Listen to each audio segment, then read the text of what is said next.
Hello and welcome to the One People Show.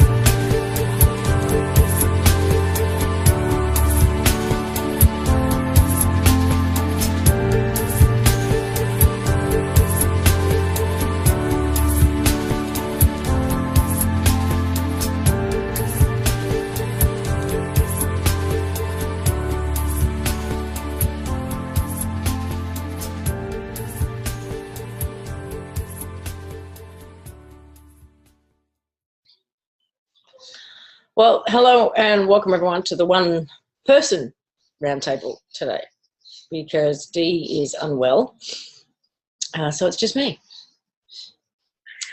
And which probably means there'll be no geopolitical discussion today because she usually brings that to the table. My only comment on all of that is the world is fucking nuts and getting crazier by the minute. Honestly, I look out there and it's not my reality. It's not the world I chose to live in. It's not the one I want to live in. And I just want to pack up my bat and ball and go home. That's how I feel. It's not even worth commenting on anymore. Because how many times can you say, what the fuck? How many times can you say, this is insane? How many times can you just go, who are these people? Before you start sounding like a broken record. What I do want to kind of put out there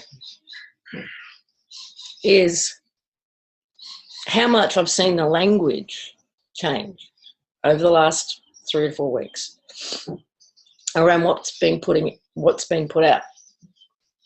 And what I see as attempts at shifting our focus, distracting us, or even completely leading us down a garden path to a new reality. It's really interesting to watch. And I've got a couple of videos and I'm actually going to name names and show you exactly what I'm talking about. But just stick a fork in it, yeah. There's one series of videos that are for some reason not in my history. So those of you in the UU room who caught it will probably know exactly what I'm talking about. The woman who says she's a scientist who has just started in the last 3 weeks to put up, I don't know, 16 videos or something. If anyone, Tom usually will be all over it, could send me the link to her YouTube channel or something.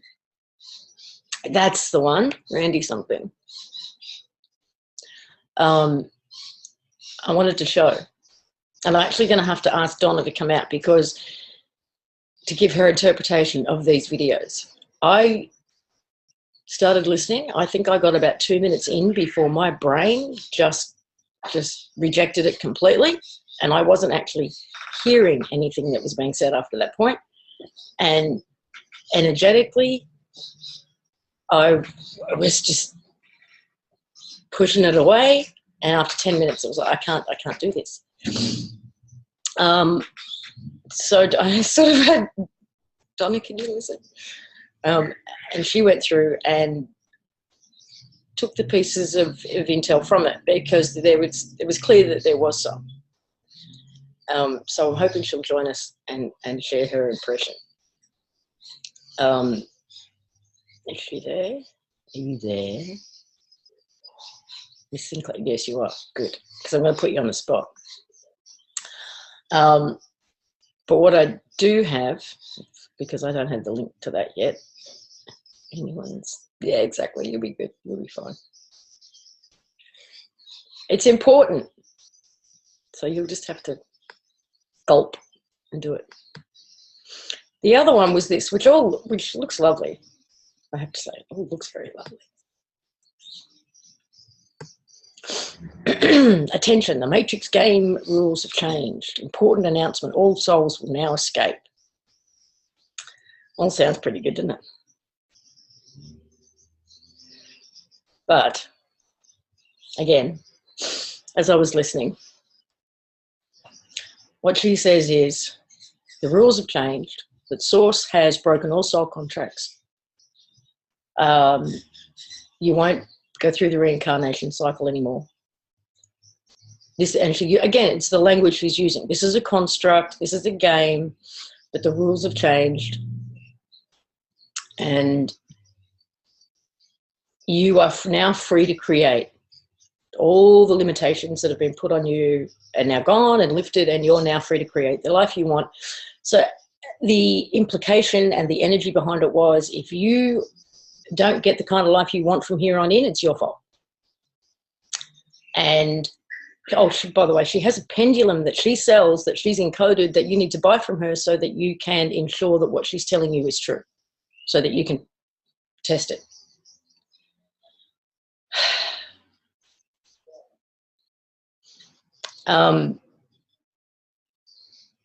Again, it's like that 80-20 rule.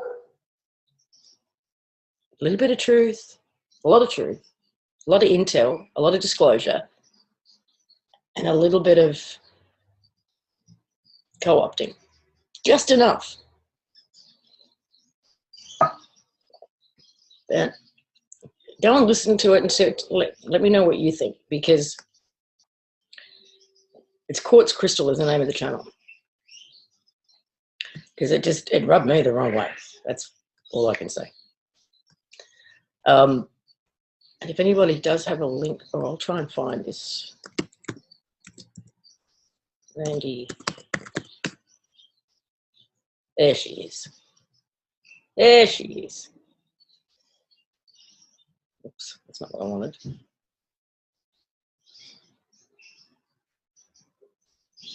Sorry, guys. I did something by mistake. This is the other one, Randy Green. Now, she's only, again, just started putting up videos over the last 3 to 4 weeks. She's done quite a few. Again, using the same language. It's all a construct. It's all a game. However, it's that nice little twist on the New Age meme of there are no victims. It's you created everything, including the Dracos, and you need to open up your soul and your template to allow them in and integrate them.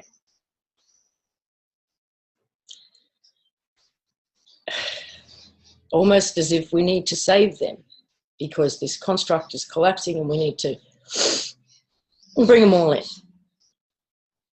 I'm not playing that game. I've seen what Dracos do to people. I'm not integrating them.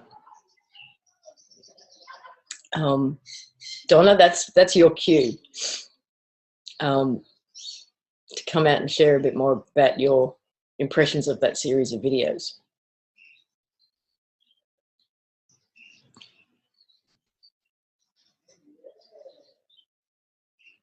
Oh, okay. Hang on.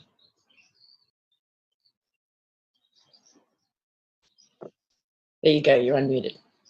Well, thank you for giving me 10 minutes at 5 in the morning with mucus still coming out my nostril. You're trying what that videos were all about. I watched several of her videos actually, and I thought it was okay. I like the energy. I also felt like she had an agenda. You pretty much covered the big points just then. Like she had a reptilian on her table who she gave a story to give it life, and kept talking about how we started the game and we started the opponents, and there are no opponents, and let's not look at the military industrial complex. Let's not look at anything. Governments, politics, it's all us. We did it all.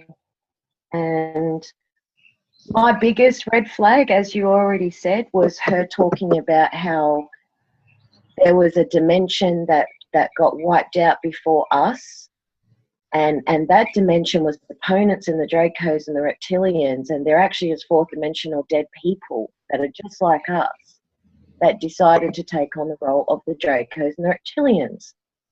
And therefore we need to integrate them into us and into our higher template inside of us, because that's the only way we'll actually go home.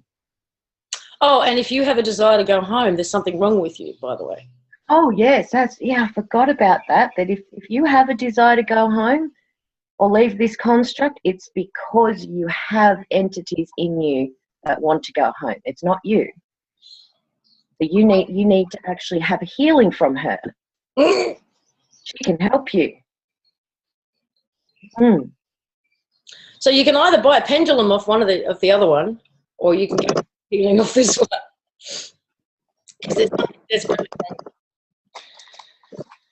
So this is going to come. Now she actually states that she represents the Draco, I think, at one point, and that she tells us all the things not to look at. Don't look at the military-industrial complex. Don't look at the politics. Don't bother yourself with that stuff. Just focus on integrating these Dracos. That's all you need to do. I mean, seriously, the attempts are coming from, we've talked about factions for years, about how this is all broken up into factions and they're all fighting amongst each other. And it's as if this information, this realization among a lot of people that this is a construct, that there is something outside of this construct, is very threatening to all of them, because they're all starting to try and jump on this bandwagon and steer it into a particular direction. Whether it is the Dracos or the military-industrial complex, or the religious, the angelic, the multi-dimensional, the ET, the whatever. Eyes peeled, guys, because it's coming from everywhere.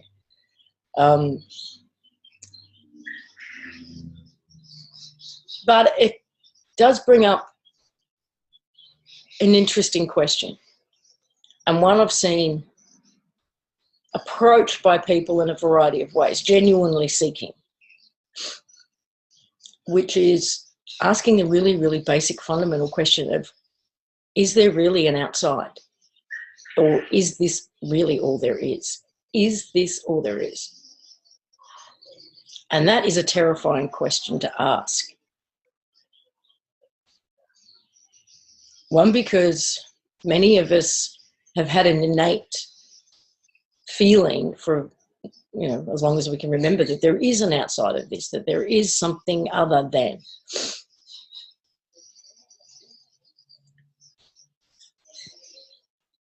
Now, you've also got a lot of people who believe that no, that this is all there is, that Mother Earth, Mother Gaia, Sophia is the be-all and end-all, and that's all there is. But if this is all there is, whether it's a conscious planet being or a construct, either way, if this is all there is, then what are we going to do about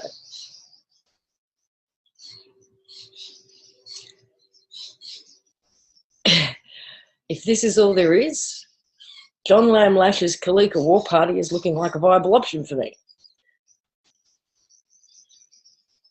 Because if this is all there is, we've had New Age light workers working energetically to fix this, actively since the 70s, and look where we are.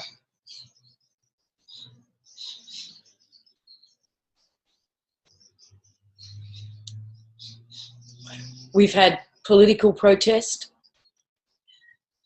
and look where we are. We would have to up our game and fight for this like we never have before, on every level.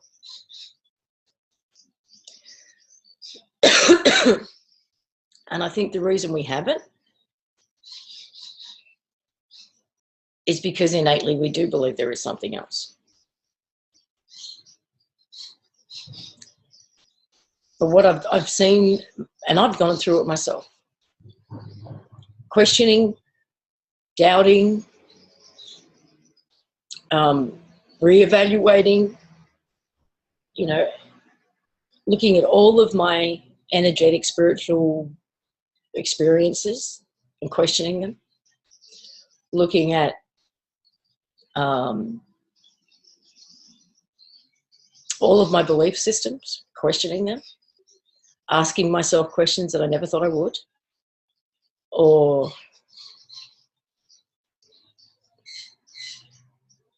I don't know, I've tried to poke holes in all of my belief structures, all of my thought processes, all of my assumed experiences. And I'm still left with, at the end of the day, no, this is not all there is. There is something else.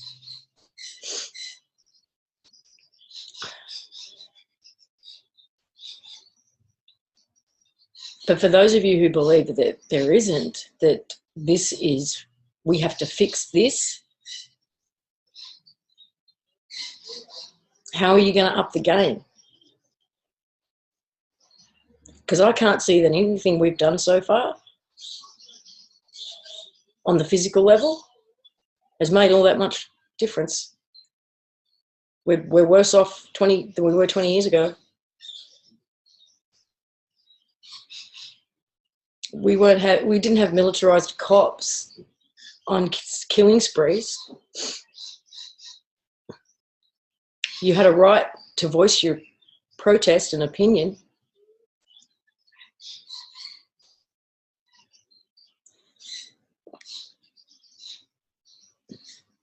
I have to admit, I get frustrated with, no, we have to fix this. And then navel gaze.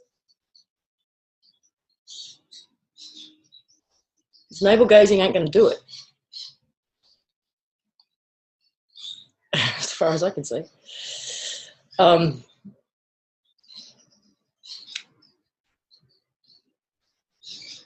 This is, to me, this is like the base question that is being looked at right now. Either this is all there is, and we up the game and fight for it to the death, if need be, because that's what it would come down to. Or we understand that there is something else, that there is something outside of this, and we do whatever we can to get there.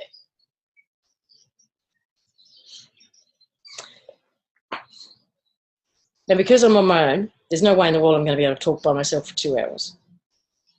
So I am going to open up the lines.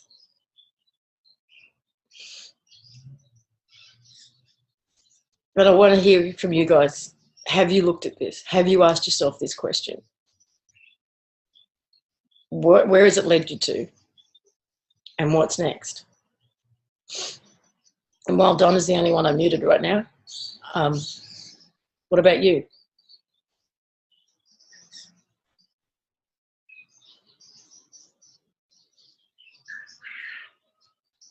Where'd you go? Did she drop again? No, she's there. You're unmuted. I could start by sharing a few things that Eli, my son, talked about this week. While you're doing that, and I'm still listening, I'm just going to step away from the camera for a second.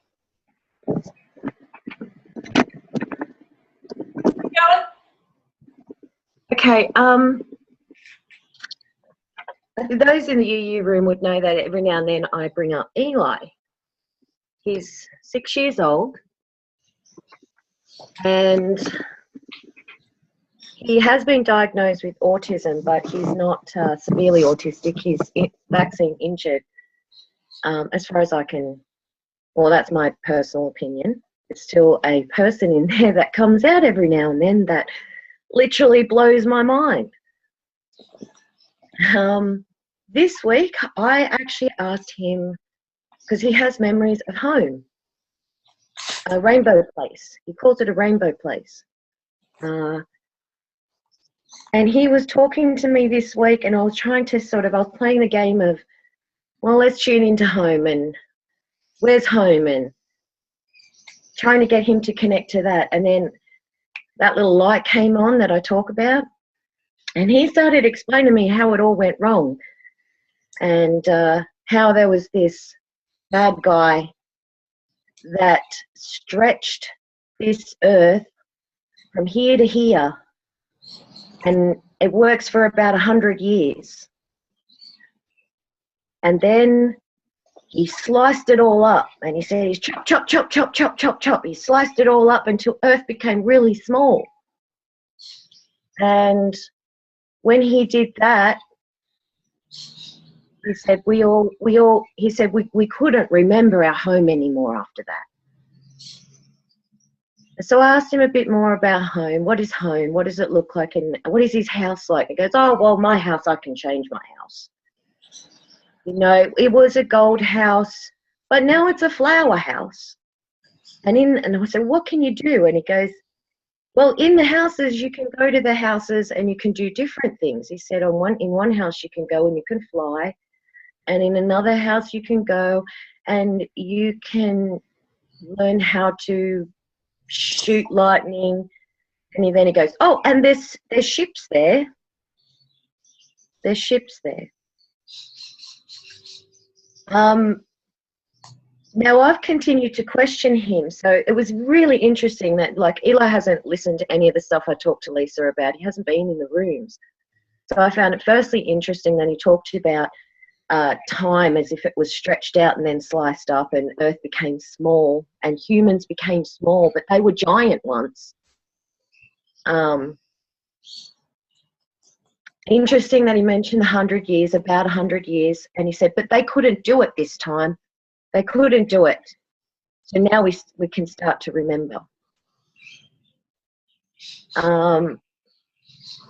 Last night, I haven't got a chance to tell Lisa about this.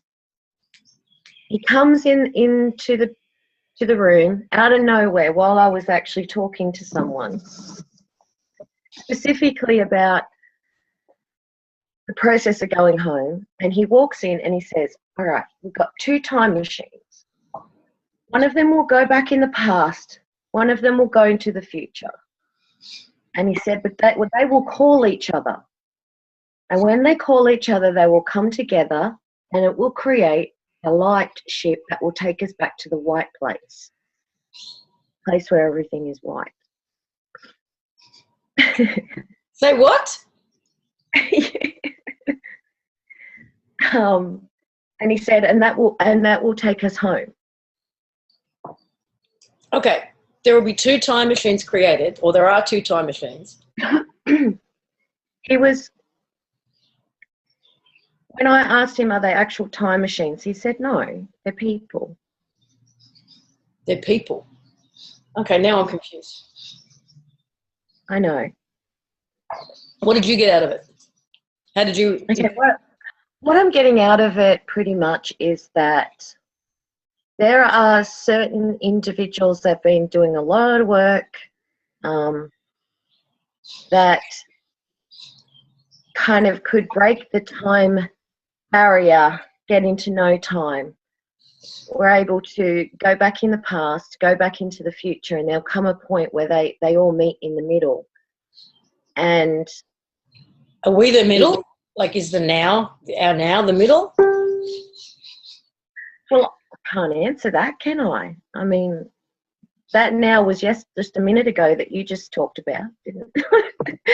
I don't know. I think so. I could assume so. I have, and as I said, I haven't had a chance to talk to you about this, but after a long conversation, I have this idea that possibly Lilu and crew could be talking to us from the future, not necessarily from home, trying to give us clues because they already know. Or they could be at home because it's already happened, but we're sort of still here. Now, I'm still trying to get my head around all of that. But it's possible that the Mandela effect is the past. Someone or some people having gone, you know, out of time but gone into the past and played with some things. So to get everybody's attention that this construct is a construct. And some people might have gone into the future and they've starting to send messages back, trying to also get our attention. And it may be us. Now, if I put that together with what Eli was saying about how time was stretched, and some people talk about how past, present, or future, it's all happening in a given moment.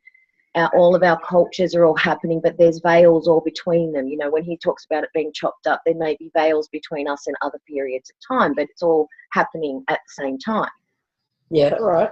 So if it's all stretched out, it's not so much past or future, but as we now are stepping into, because of all of that work happening, we can now step into a place of no time. So we're stepping out of the time loop. And all the timelines may be just connecting up and joining up and being able to start to communicate. And the past is communicating through the Mandela effect, because past in those periods they didn't have technology.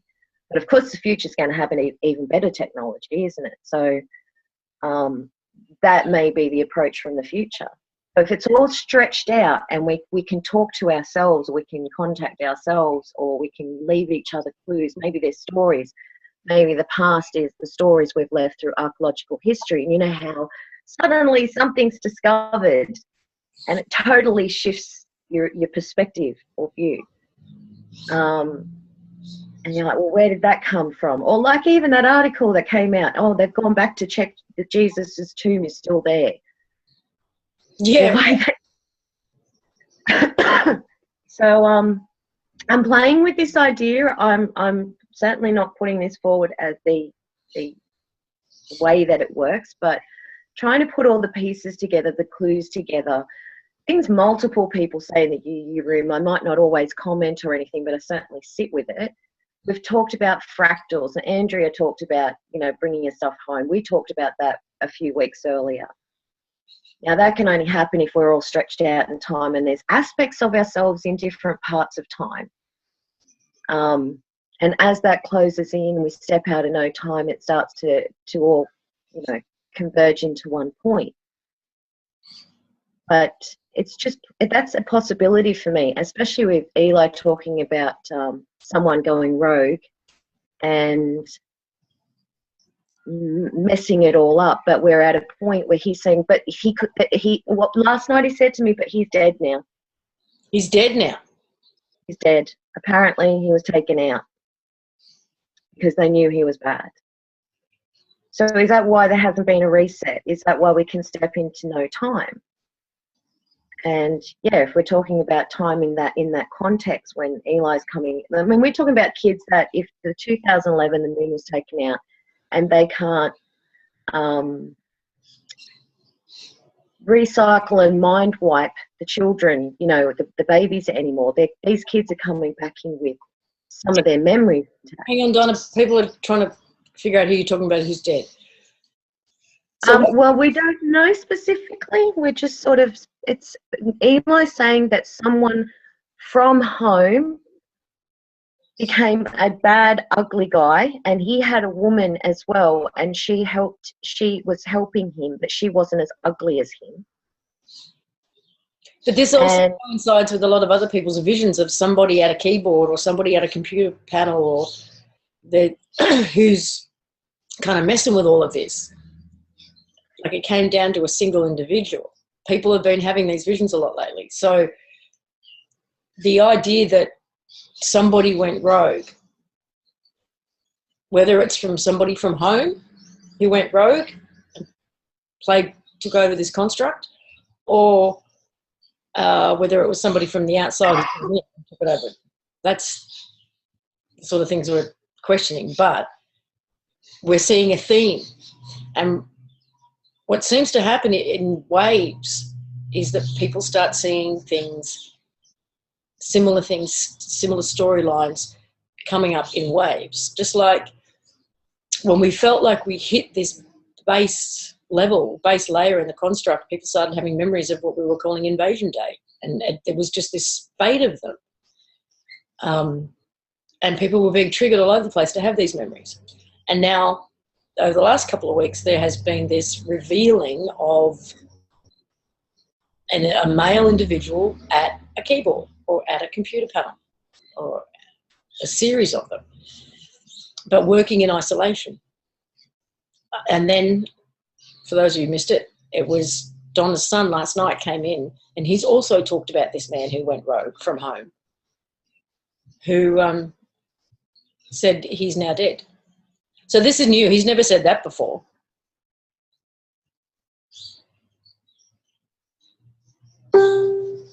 Where'd you go?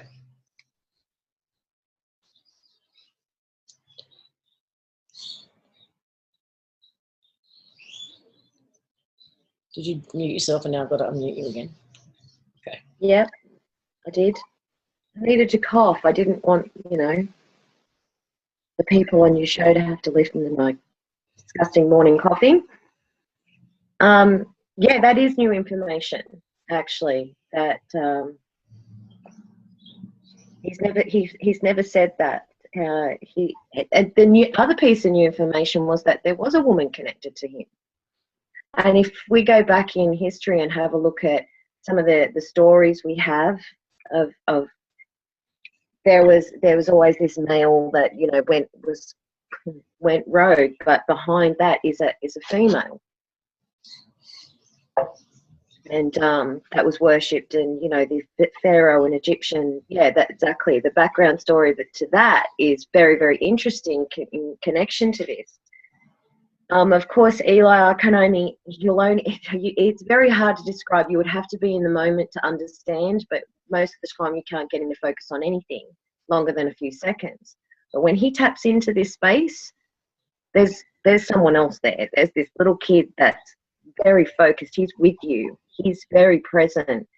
And he's got such interesting information that comes out of his mouth, all to do with home. And this has been going on for a very long time. I remember months ago when everyone was talking about all this rainbow stuff. Just before they did, Elo walks into my lounge room when I'm on a computer and comes out of nowhere and goes, "Oh, Mum, do you know it's raining it's raining rainbow bubbles right now?" And I'm like, "What? What?" But this is a kid who's been talking about going home. And when are we going home, Mum? For a long time. He started that in probably September, early November, certainly before Lilu and crew came along. Oh, okay. And he was telling me how he doesn't understand why we're still here, because don't you know this wall isn't real? He's pointing at my bedroom. Well, this wall isn't real. When are we going to go to the place of light where my house is? We can just knock it down. Don't you know that? We can just knock it down and we can go there. And so, yeah, very interesting. And there's a theme. He's consistent. It's not like it changes all the time. For example, 3 threads this week, 4 different days. It's like a story is being told to me, but it's only in pockets. And weirdly enough, it's happening right in the moment when I'm having conversations or I'm having questions or I'm considering, well, let's look at this, because, I will never settle for a, single, but that's it. I believe that. I'm going down that track. I will always question. Let's look at it. Let's bend it. Let's view it from this angle. Let's view it from that angle. Let's look at it from the up and the down and everything. Like, I will go through that process until something feels right. And if it does, well, hang on to it, but I keep going. Just settling on one process for me becomes a very stagnant process. You get stuck doing that. So as I'm questioning and as I'm looking at this and opening the space for it, Eli's popping in with all of this information right at the moment I'm asking that question. And it just makes me go, oh, wow, I didn't even think about it like that, So totally puts a new twist on things, but at the same time, it's consistent. There is a narrative that's happening and it is evolving. And the way that I think, if we're doing this, okay, if aspects of ourselves are doing this over time, and, there's part of us here and we need to bring those home now. That is a theme that's going on, but the work's already been done. And that's what I want to sort of settle on now is a lot of people are saying, well, what have we got to do? We've got to do something. We've got to do something. I think it's already been done. I think that it's almost like grab your popcorn, enjoy the show as it plays out. There are aspects that still need to be completed. There, people do need to call their fractalized, chopped up, sliced up pieces home. But at the same time, it's been quite interesting to see that there is so much evidence pointing to the fact that it's us that did it. And you mean the work to get out of here? Sorry, yes. Has anybody else got kids, little ones who are sharing insights as well and memories? If you do and you want to share, just put your hand up. Because I know that, I've told you guys all before, mine said little bits and pieces when they were in that magic age between 2 and 4.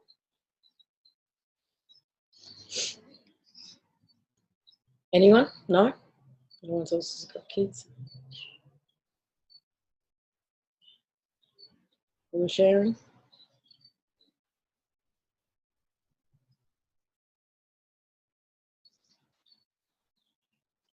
Or even that used to when they were little? So we've got Storch who says, my 3-year-old says he's from far away.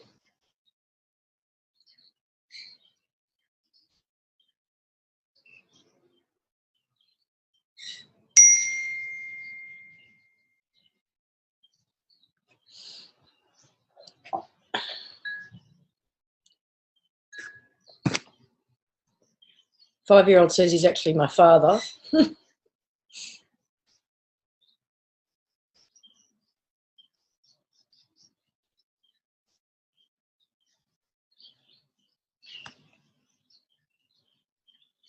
'Friends' kids have conversations with invisible friends.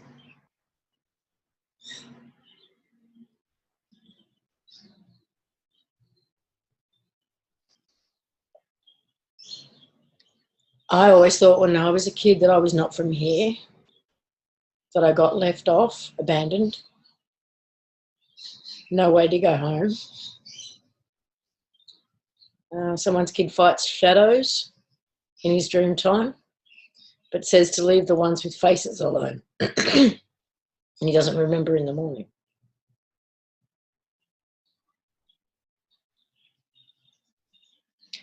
Someone's 14-year-old said that she felt like she was morphing into a dragon the other day.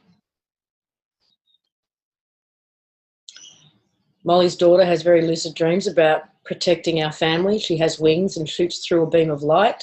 She's a fighter in her dreams and actually felt a neck snap, which totally grossed her out.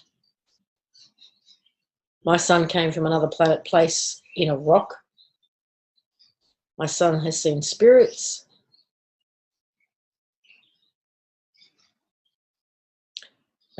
Tracy didn't think that her body was real when she was little. Someone else's son told her that he used to watch her from his spaceship before he was born.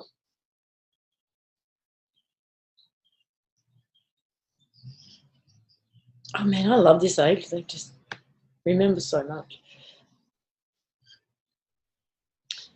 Apparently, this earth was made from a place of the first earth.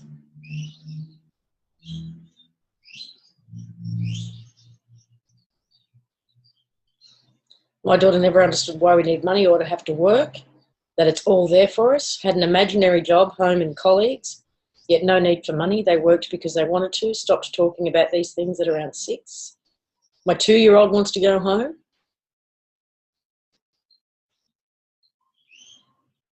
Crystal's kid wants everything rainbow. My Phoenix was like that too, sparkly rainbow. What's your favourite colour? Rainbow sparkly. Everything was rainbow sparkly.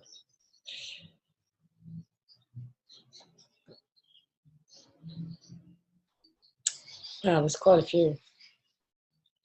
I used to call myself an alien as a kid. I could never understand why we did the stuff we do.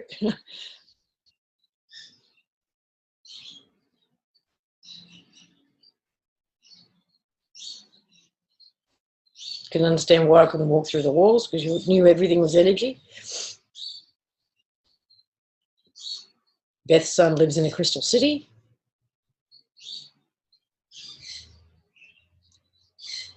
Okay, there's so many. My son says he was captured in a white city and forced to jump off a building and fly a ship. I have recalls of living where the architecture is light emitting rainbow crystal. I think you and I have been from the same place.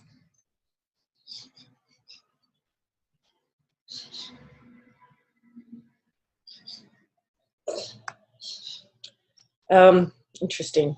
Are you guys, like, I'm sure you are, trying to converse with the kids about these things? And like,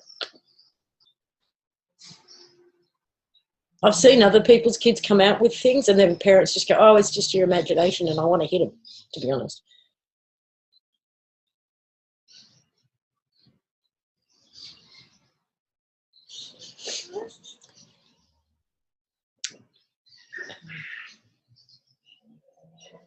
Would you stop muting yourself? Nope. Okay. I'll just turn Maria's camera off.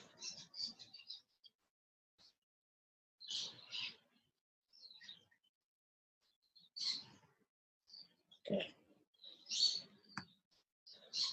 Gina's son would talk about a home place.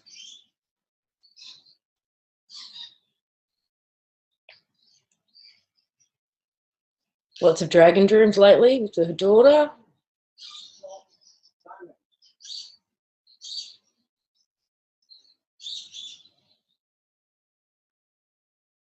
Okay. Amazing, actually, that quite a few of these children, I remember a base light place, a white place, that's a rainbow, also rainbow, and crystals and ships. Because Eli talked about the ships as well. I'm being asked if there's any updates or anything from Lulu and crew, and no, there's been no contact for 5 or 6 days. Don't really know what to make of that. Unless the job's done. Yeah, we were speculating that it's possible that, you know, if they are us in the future, leaving ourselves clues to push us, you know, just give us a push. And maybe we've actually got to the point where we can now do it for ourselves. You know, it's given us this collective vision, for want of a better word, or goal, or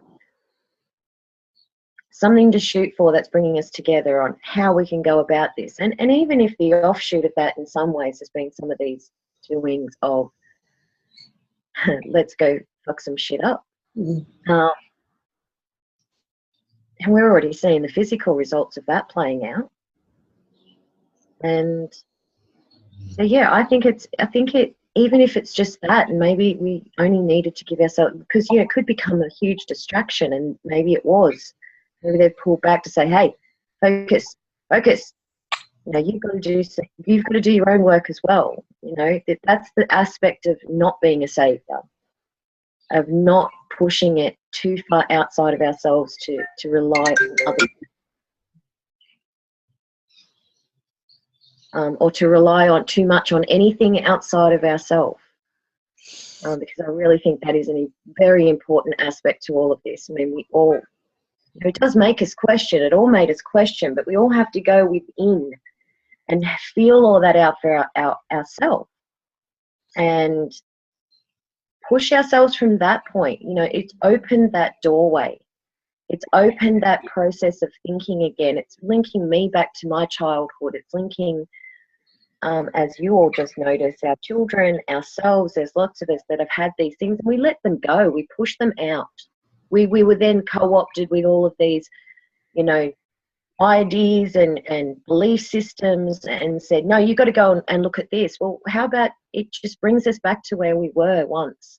and we go inside and we have a look at that, because I think we all know somewhere deep inside of ourselves. It's just been buried, hidden. And if anything, I think Lilu and crew were there. If they were a future version of what was going on, sort of contacting us to say, hey, what about this? You know, think about this. And yeah, go back inside. Go back inside, say how you feel about that. Look at what you go, well, what's my next step? If this is a possibility, if this is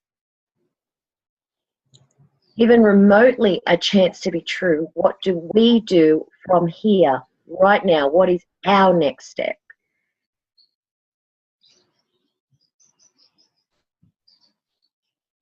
Do you have an answer for that for yourself? I mean, when I look at the timing of everything, the way it's all played out over the last 2 weeks, 2 months or 6 weeks, and what I kind of speculated on this in the JP interview I did, that it may well be future versions of us. And if that's the case, Lulu did exactly what I would do. Talk to me on my computer. That's where you're going to find me.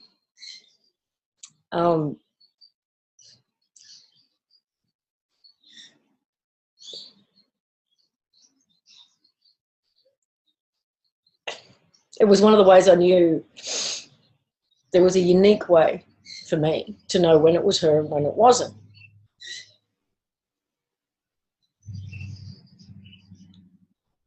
And one of those things would I say that? You know, when she gave me a guilt trip twice in the first minute, it was like, that ain't you. You know.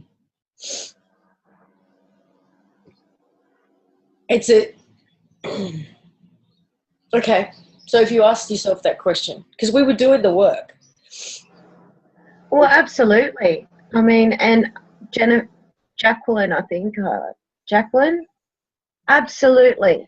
I think that there is a possible more than one home. Some people don't have memories of a beginning of a construct or anything like that. And yes, I do think that every single person has to feel this out for themselves, and has their own next step.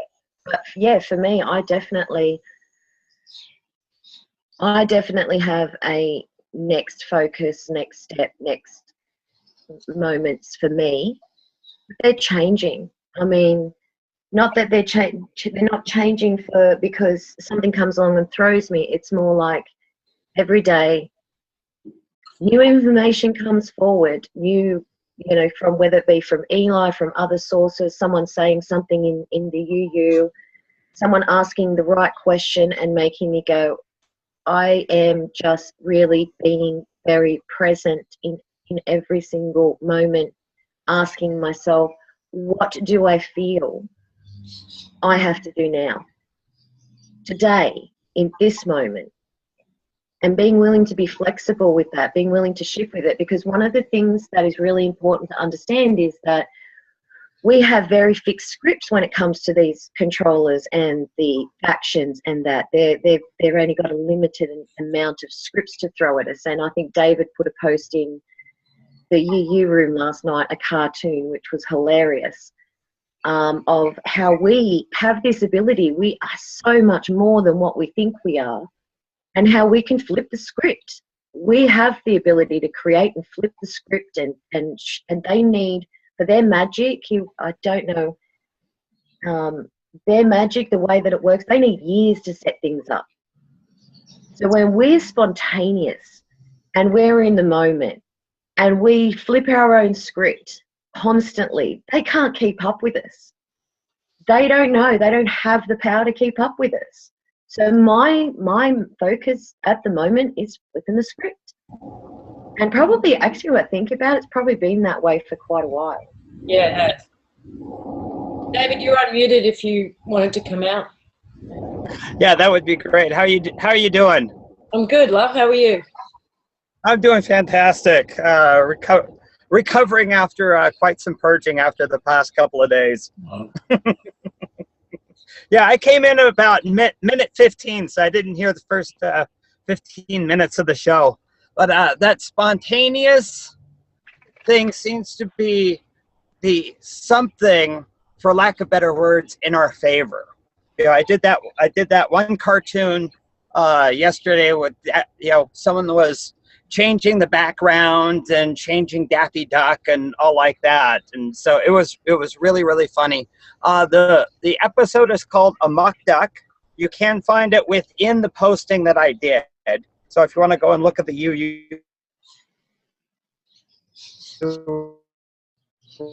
room, you can.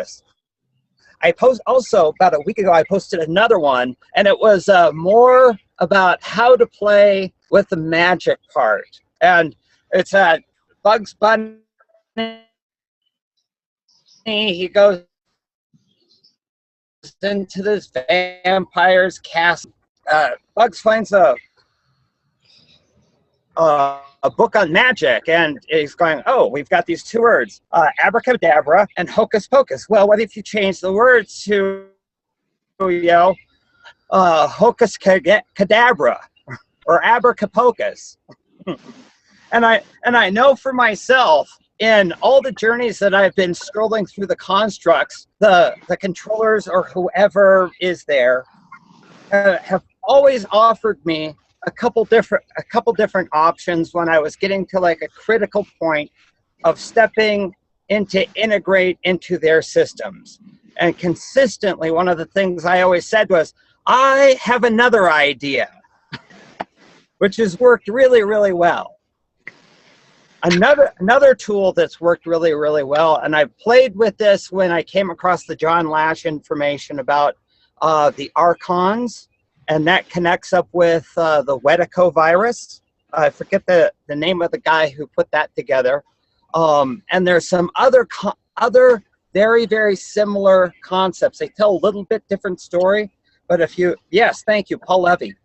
But if you put them together, it's basically they operate in the same way. And one of the things that in playing with that I came up with that was really, really effective was that if I say it doesn't matter if it's the controllers, it doesn't matter if it's the Archons, the Wedico, inorganic beings from the Castaneda tradition or whatever. If I say to that being, I see you, and it doesn't respond, its magic, its energy relies on it being hidden and no one seeing it for what it is. And therefore, it's like, I know it's an inorganic being, or however you want to phrase that. If the response comes back, I see you also, then I know I'm dealing with another sentient being, for lack of better words. Straight out of Avatar once again. Bingo.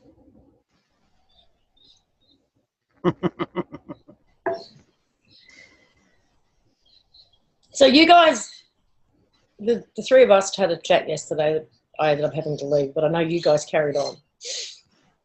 Is there anything that came out of that chat that you can share or elaborate on?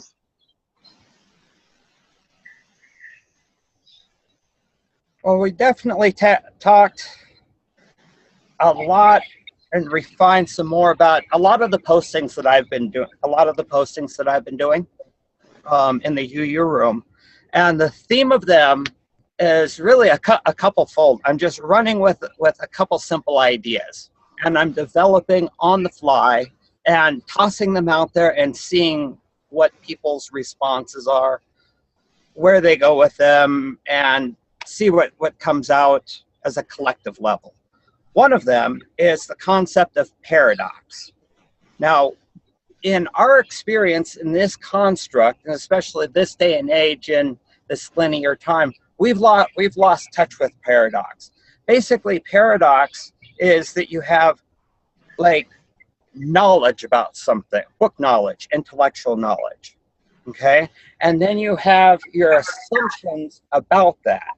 And what most people seem to be doing, or the way the construct is having people play with this, is that they combine those two and they think that that's real. That's not real. Real is paradox, and that's when you go through the experience of something and gain the wisdom and understanding of it. Okay.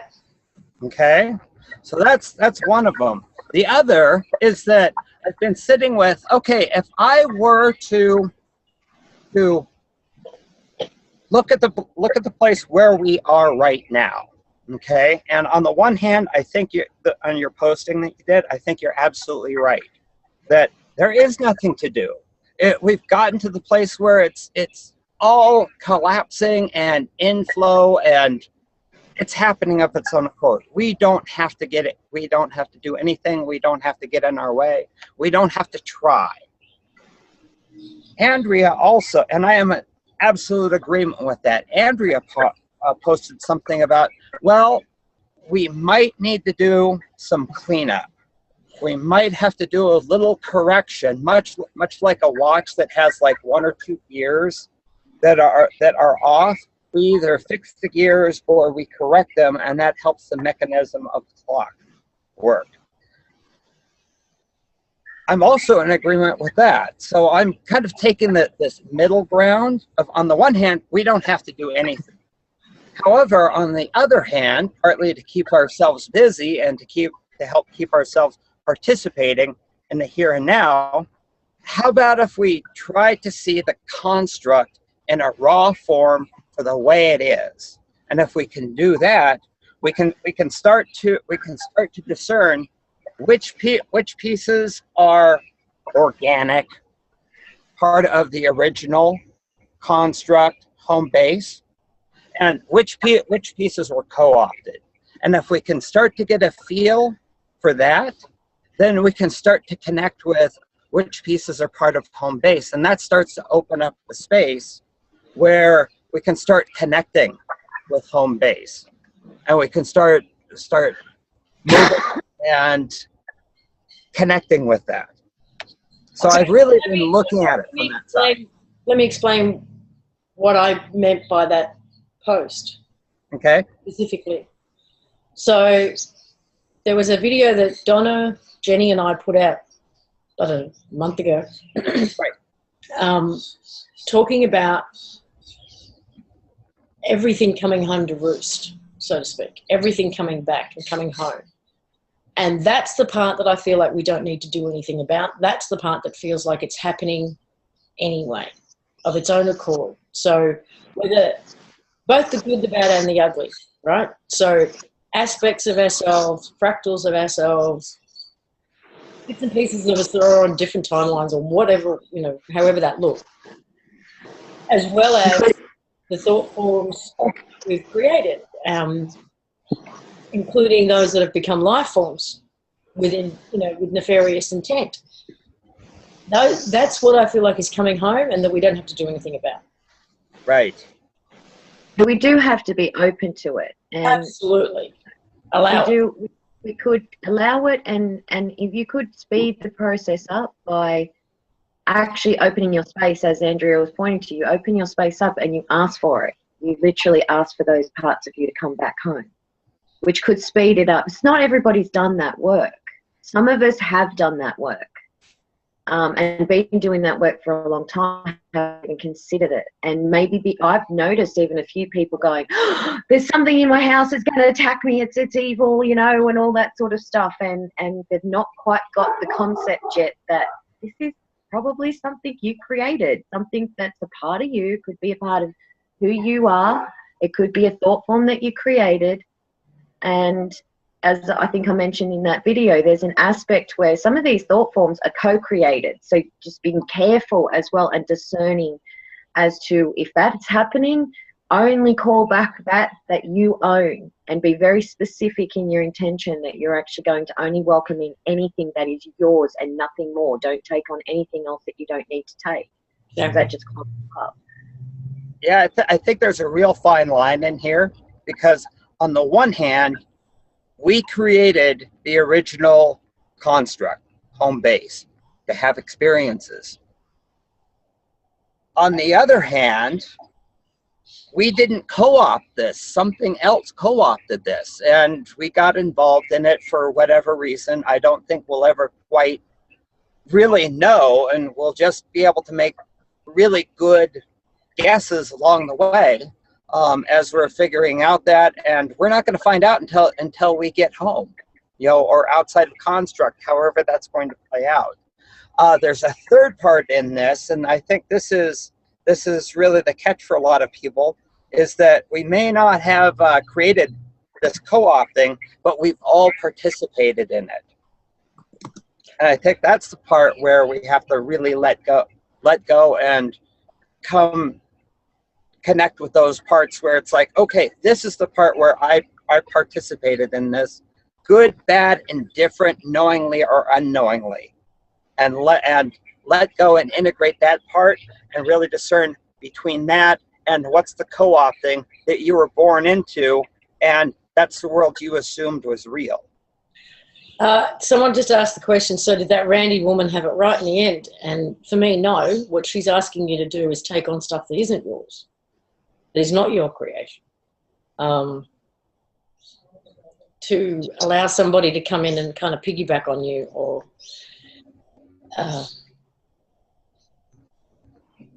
almost the reverse version of HK. You know, where HK talks about, you know, pulling the Dracos out. She's saying, no, we've got to put them back in. We've got to integrate these Dracos and these reptilians. And I completely agree with David, and I think most people know or feel, if I said to you, you're to blame for everything here. You created it. A lot of people are going to be flaring up and say, well, hell no, did I not? And that's the aspect of the co-opting. Some process of the co-opting was in allowing, you know, these Draco reptilian interferences to come on in and mess with a whole lot of stuff. Part of what I think David's pointing to is a few base things, which is time, belief, and what was the other thing?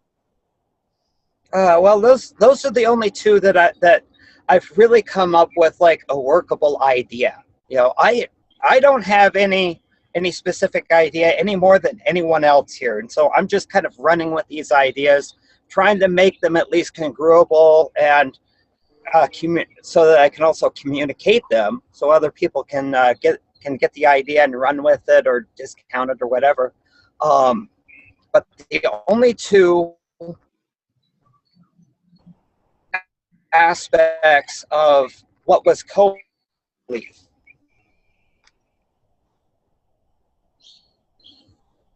There's something else that we've been kind of discussing and playing with, which is if we've been dropping down through the layers, because we talked about this even before the whole Lulu thing, right? And every time we get to the next, this new layer gets revealed, that we start to see technology that we haven't seen before. Yeah, and I was questioning the whole quantum computer thing, because for me it went from we're on the verge of these breakthroughs to there's 20 of these things fully functioning around the planet in about 6 months. Now, if it's true that we are in this base layer and that we're kind of going backwards through events, that we may well be in the environment right here, right now, where the initial co-opting began, or invasion began, or whatever. Now, if that's the case, what would the technology that was used to pull that off and the events, if we're going to kind of relive those, at least at a frequency or energetic level, how would they play out now? Right? We may or may not, based on some of the stuff that's been going on in the last 24 hours with UFOs being seen everywhere apparently, and Turkey's covered in them. Would it play out the way it did the first time, with a whole bunch of UFOs, you know, invasion shit? Or would it play out differently with the same energetic, if you know what I mean. Like the energy of it has to play out, but what would it actually look like? Because we've even looked at the whole Lulu thing as, is that a level of technology that we haven't seen before? Right? Is that part of the co-opting? I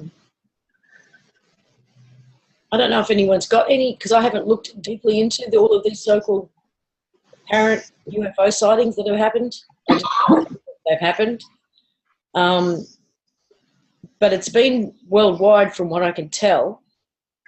But a huge number of people in Turkey saw a huge number of ships.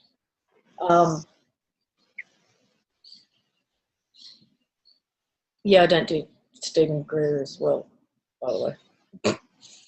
Am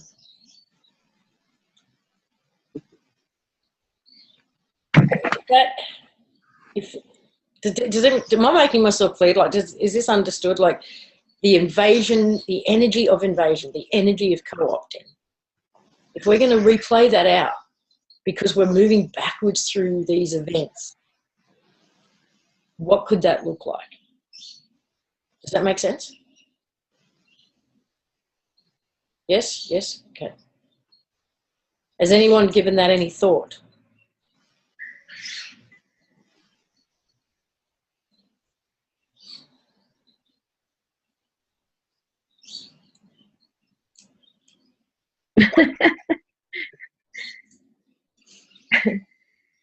No, I'm not asking him in for a cup of tea either. Yes, I thought it, yeah, that's very possible, Larry, that it's all just government ships trying to create a huge distraction or play out the alien invasion meme or whatever.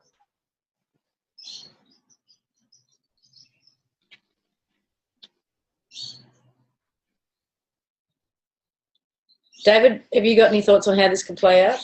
If you were going to play out the energy of it? Because it's not necessarily going to play out the way it did the first time. Yeah, I had to mute himself, so you might have to unmute him. Okay. Oh, there we go.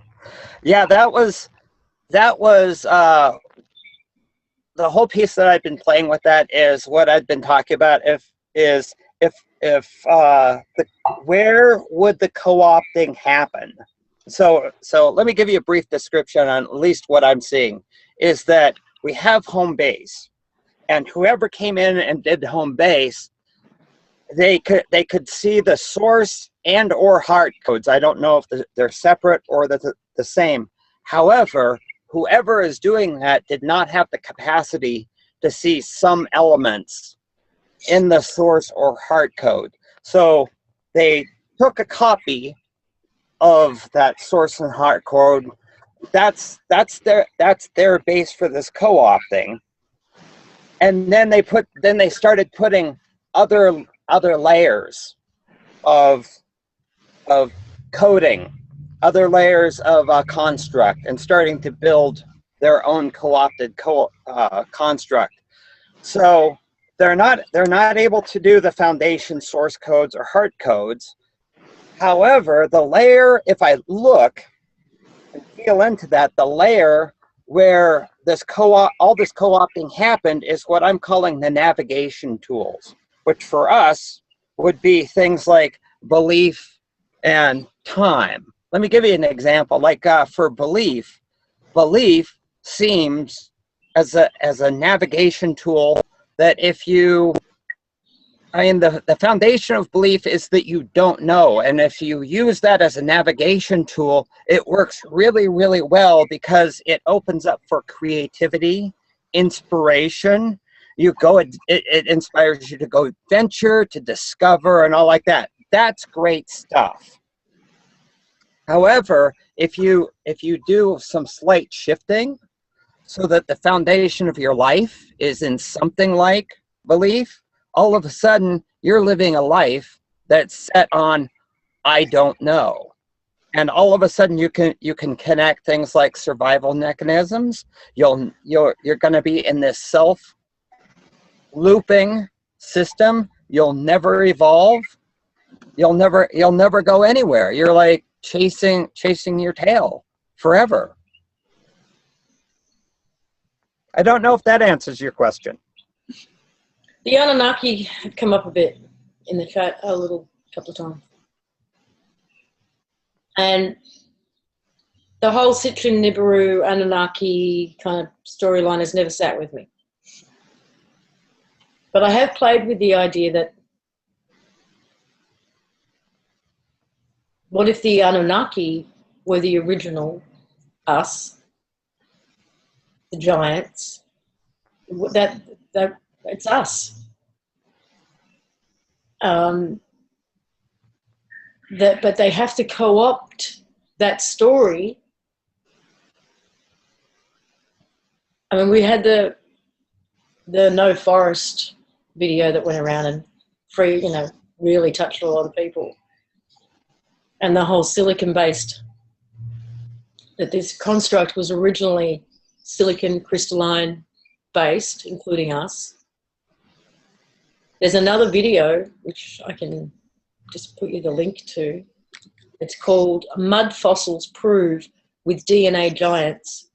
With DNA, giants were our ancestors. And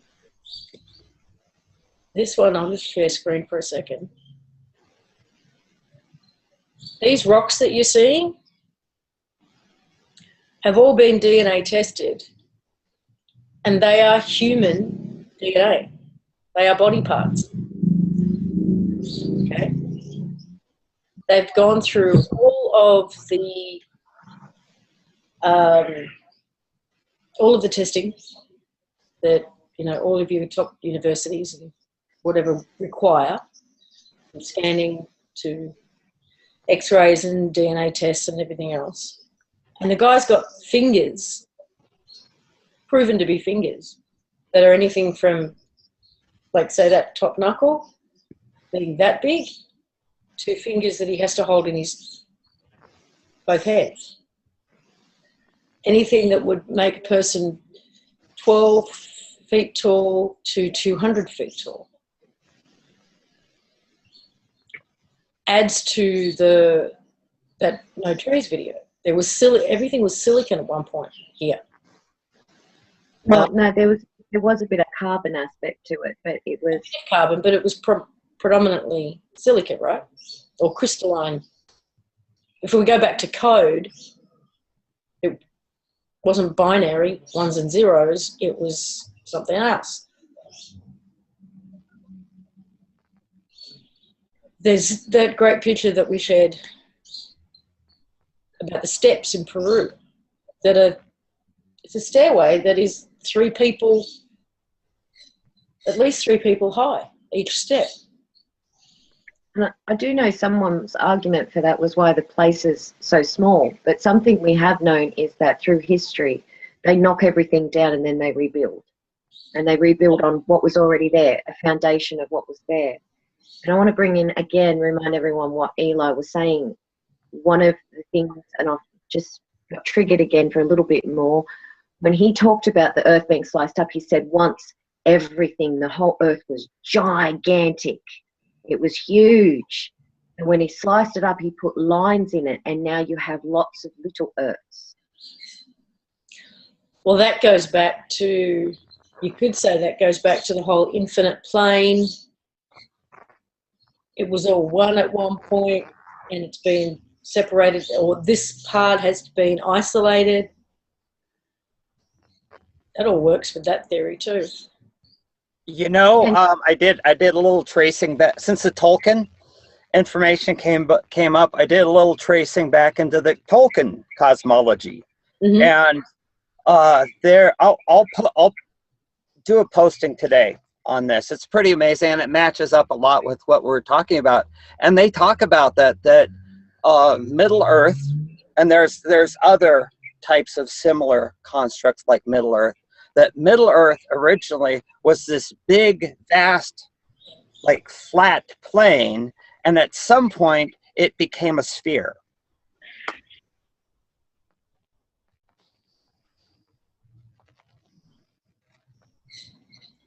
So that's what, Mayan? No, Tolkien from the Lord of the Rings. Oh, that Tolkien. I thought you meant the Zolkin, Yeah. the Zolkin as in the Mayan cosmology. Okay. It does link in with the honeycomb earth, and the way that Eli described it being chopped up with lines into all of it, and it all has to come back. But at the end of the day, the original was gigantic. It was huge. We were giants. He said the person that designed this place was a giant. And then he talked about the bad guy that came in and chopped it all up. And he said, as he chopped it up, we all started to shrink and shrink and shrink and shrink and shrink and shrink and shrink till we became a tiny little place here. And he did indicate that there were other versions of that. And oh my goodness, that's right. He said he started at the top and then went to the left and then went to this side and then went to the bottom. And I said, so it's a cube? And he said, yes. And he put lots of lines in the cube. And him putting the lines in the cube is what chopped it all up. Do you remember when I shared you that picture? I had lines all over the cube. Yeah. Yeah. So hang on. I'm trying to imagine. I'm trying to visualize this.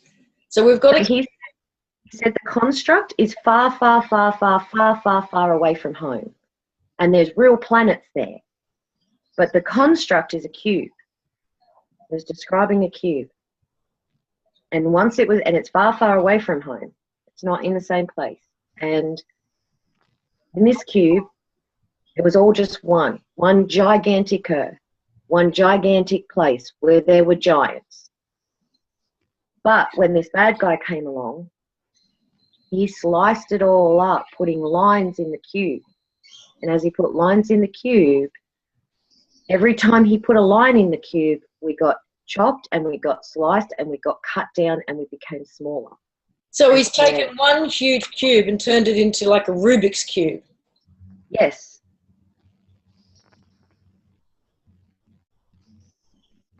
And he said, and to go home, they all have to come back together and then we go back to the white place, the place of light, within the construct. And from there, we can go home. So every time a line is cut into the cube, everything shrinks in order to fit inside the piece that they're now in, and then it just gets cut up smaller and smaller. It's a diced and turned into a Rubik's.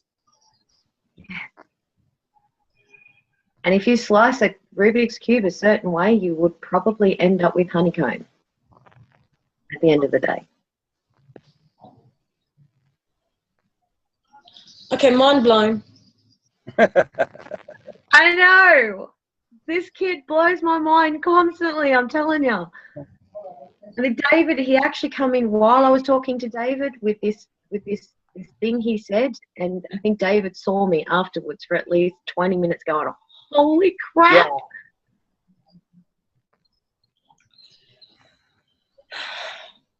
Yeah, Donna asked him about to fix it. Well, he's already said we're in the process of it. He said that they can't reset it because he said the guy was resetting it, so it was about 100 years, and he said he can't do it anymore. He's been taken out. He has been killed, and we are heading there. We are actually doing that, and we're in the process of doing that. He's not worried at all. He's just like, yeah, might take a while. But he also said that a heart code has to be uploaded. That's another thing he said yesterday. He said, oh, don't you know that the first heart got all destroyed and cracked open because of all the earthquakes? And he said, and the new heart code has to be uploaded, and that will take weeks and weeks and days and days.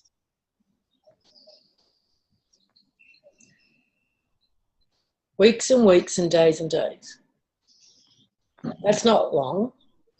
Okay, so where does this heart code come from and how do we get uploaded? That's a very interesting aspect, I must say. So we talk about a heart code that already got uploaded, a living code, but it has to go through all the hearts of everybody here. But funnily enough, it's he said the heart code will be uploaded tomorrow, in the next day or two. But that is actually, I don't want to put a certain person on the spot right now, but a certain person that is doing some work is talking about having uploading a heart code to the crystals that have been collected. This is true. And we talk about doing things out of sync, out of time, in no time, where we don't do things in order, in TikTok time. We navigate time by stepping out of time and doing things in a different order so that the controllers or the mechanisms cannot stop us.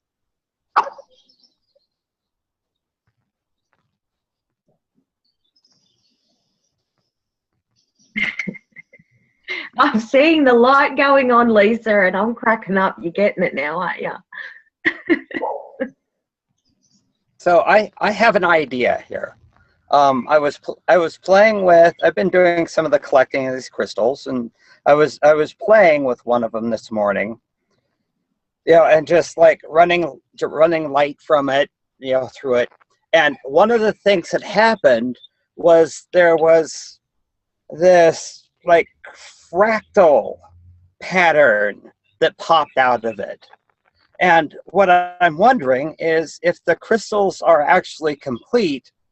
However, if there was a fractal or fracture program that was embedded in them, so it appears like they're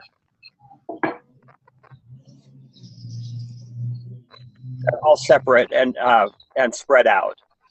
That would be like the same thing of taking a holographic image, chopping it up into a bunch of little pieces, and then putting it all together.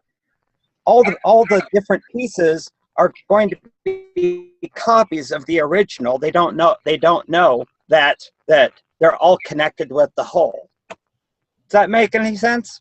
It does when you think about what Eli said when he said the heart, which became a stone, got cracked up because of all of the earthquakes. Mm-hmm. And got broken up. Now, he would not be able to come up with the word fractal because he's too young, but he's talking about a cracking up of this particular heart code, and he's talking about a stone. He's talking about a heart that became a rock that got fractalized, that got cracked up because of all the earthquakes. Don't you know that, Mum?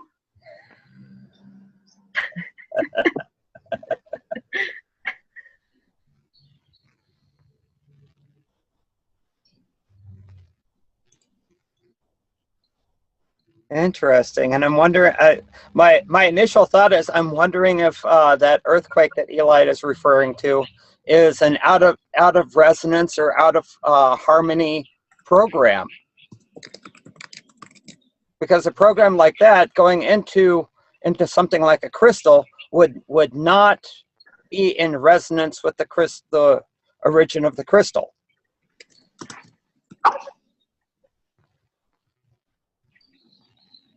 Sorry, my brain's still just...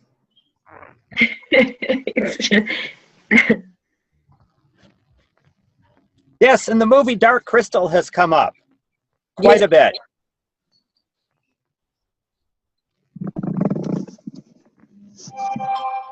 So what about... I don't know. It feels like right now it feels like there's a job to do for everybody.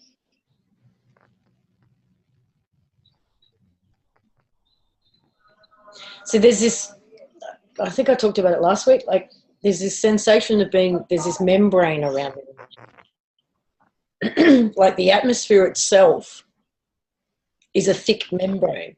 I got up, I don't know how many days ago, to leave the house. I went for a walk. And I had to ring Donna because I was like, this is seriously weird. And I rang her and I just said, I'm walking through water. I felt like I was walking through a pool, and I actually had to look at myself in a shop window at one point to ensure that I was walking forward and not backward. Because it was almost like there was current I was trying to walk against the current as well. And even though I knew my legs were going forward, it felt like I was going backwards. It was the weirdest feeling. And this,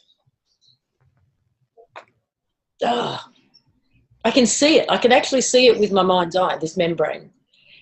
And it's like a clear gel, but it's got code running through it.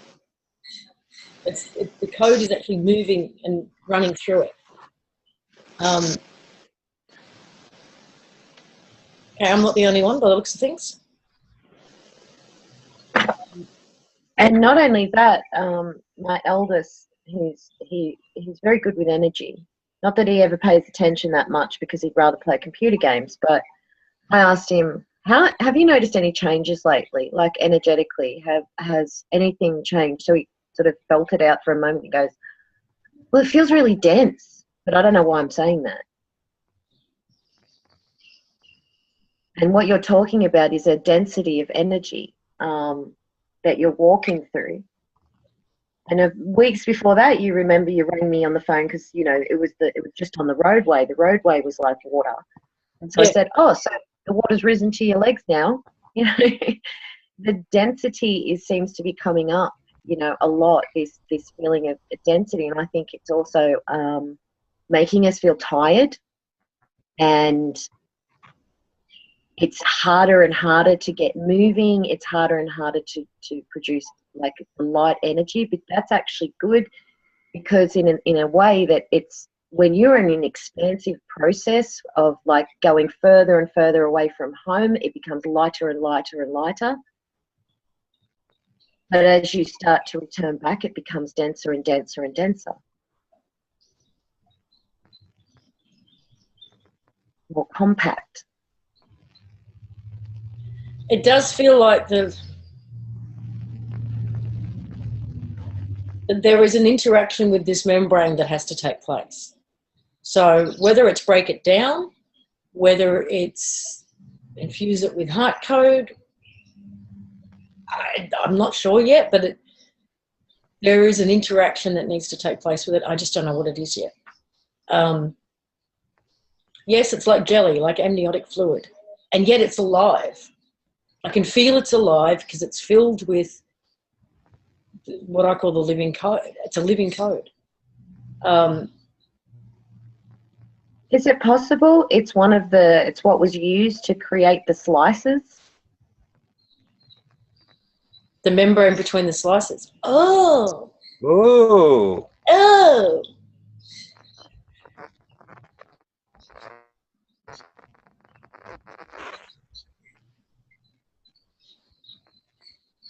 I don't know. I mean, that's entirely possible. That's good.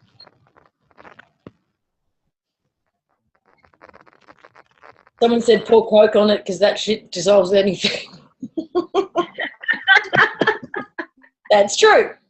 It's about the only thing I would use it for. Let me tell you so. Teresa is busting her chops. She's been asking over and over again if she could have something to say. Oh, sorry, I'm not ignoring you, love. I just didn't see it.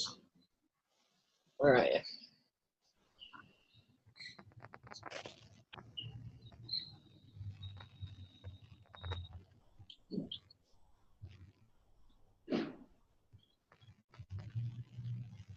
You're unmuted?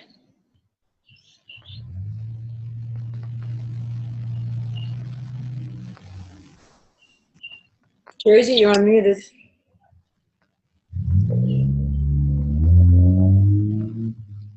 No? Wrong Teresa, maybe? There's only one in here. Was it definitely? Maybe went and got a coffee. While she was like, oh, there she is. Oh. Did she slip home? No, there's. I'm not seeing you in the list to unmute though. Which is, hang on. That's weird. Where is it?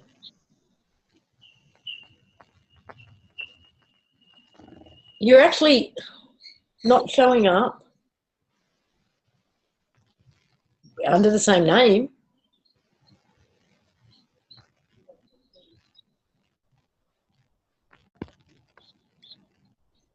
Try that. Are you unmuted?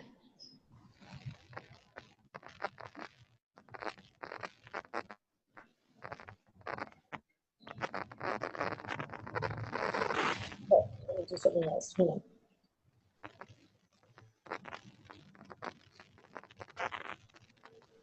All right, you unmute yourself. I've allowed you to unmute yourself. See if that works. I just unmuted myself. Cool. I forgot. No, I'm just kidding. I just had to say that. I've given myself a bit of a headache trying so hard to hold on to my thought. Well, it wasn't really a thought. It was sort of a, Lisa, back when you were talking about the layers that we're going backwards through. This is when, and the whole time after thinking about this, and this stuff is so wonderfully interesting, but here's what happened inside of me when you were talking about getting down to that place where we're going backward from where the invasion may have happened. It occurred to me, if we've been asleep and we're awake now, aren't we going to be in a whole different place here than we were when we came? Because going into it, we fell asleep, but now we're awake. So if we come to this layer that we're at now, and some, there were two more words that occurred to me while we're thinking about this. Thank God for everyone in here, because there is a wealth of knowledge, and we all know the difference between knowledge and wisdom. And my heart was wanting to say, where does wisdom come from? It doesn't come from our head.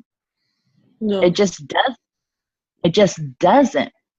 So all of these things that we're discussing here that are so mind-blowing and so phenomenal, because we're all like putting it all together here, and it's just crazy mind-blowing, but at the same time, the keep it simple, silly scenario, it may not be any more difficult than the fact that we are now aware in a way that we weren't, coming into this and getting layers and layers and layers upon us, from whatever it all is. We can discuss the fact of the way everything has occurred over a millennium, if this is all a construct and we've created it all, or whether we created the good, the bad, the ugly. Does it really all, the bottom line is, wow, here we are. I mean, maybe it is just as simple as us all coming together in an intention, for getting through this final little membrane.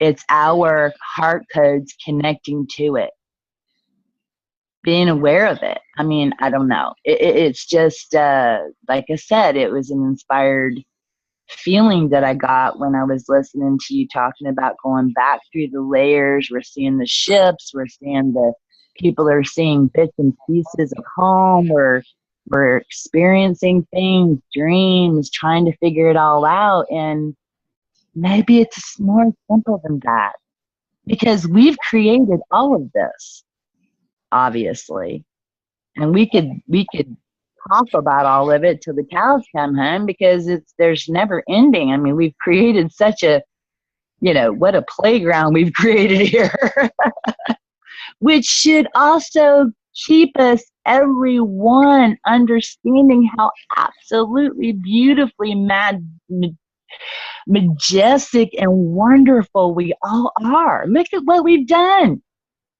I mean, my goodness, do we really wrap our minds around this and our hearts around what we've done here? It's just amazing. It's beyond amazing. I mean, you know, we can't even put it all into the books. Good Lord, we haven't even seen the Vatican. Could you imagine that?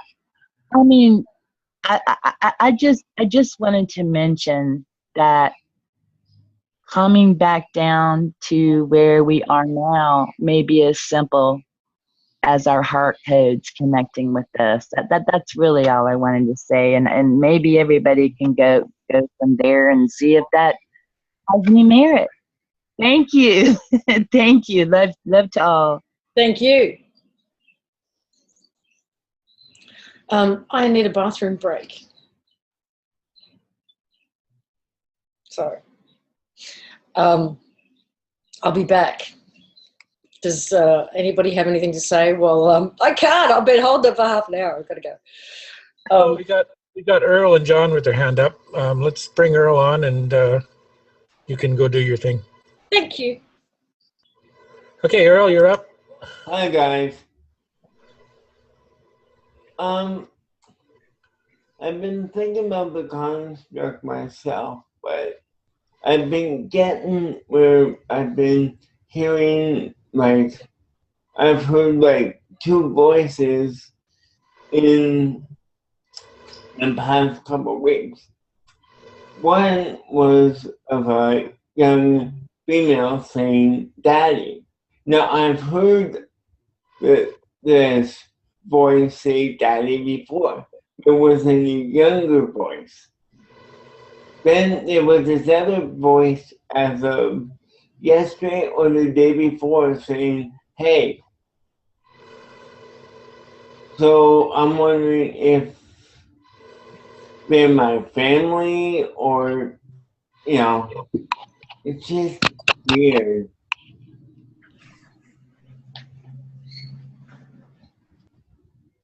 What did I miss? Oh, I was just saying how within the past like 7 weeks I've been hearing like voices, like one female voice saying "Daddy," and I've heard that before like 5 years ago with a younger, much more younger female voice, but it felt like the same voice that said "Daddy" a week or so ago. And does this feel like it's internal, coming from within you, or is it feeling like it's external? It's not in me. It feels it feels like it is a part of me, but it's like it's not like someone saying something like, you know, it I don't know, I just feel connected to it. Like I don't have any kids right now, like here, you know. I never got around to that. But it's weird. Plus the whole time speeding up the past 2 weeks. It's like whoa, wait a minute, holy crap, it's Friday already? If I was like all Friday, I'm like, didn't I just go through this? Hey, holy crap, it's the 29th of November and not, you know, March. It's like I'm worried one day I'm gonna have my birthday. Then I'm gonna wake up the next day and it's September 17th, a year later. But it's weird. It's a weird ride that we are on. It's like nothing that we've ever seen before. Like people say, well, as you get older, time feels like, you know, it's speeding up. I don't think they meant like this, Lisa. I don't think they meant like a week just go by. I remember as a kid just being in school and Forever. it just felt like it dragged on, and I couldn't wait to get home to be like, okay, I can watch afternoon cartoons on TV. And it's like, man, nowadays you don't get that anymore. Where you do, but they have like Cartoon Network, Teletoon, and all that. Well, Teletoon is like our Cartoon Network over here in Canada. But I like Well, I know it's not just us looking back at,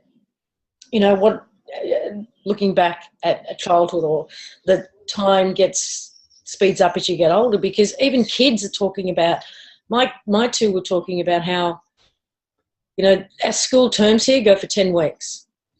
And, they'd be in week 7 or 8 of the term and they go, it's going on so fast, it feels like week 2.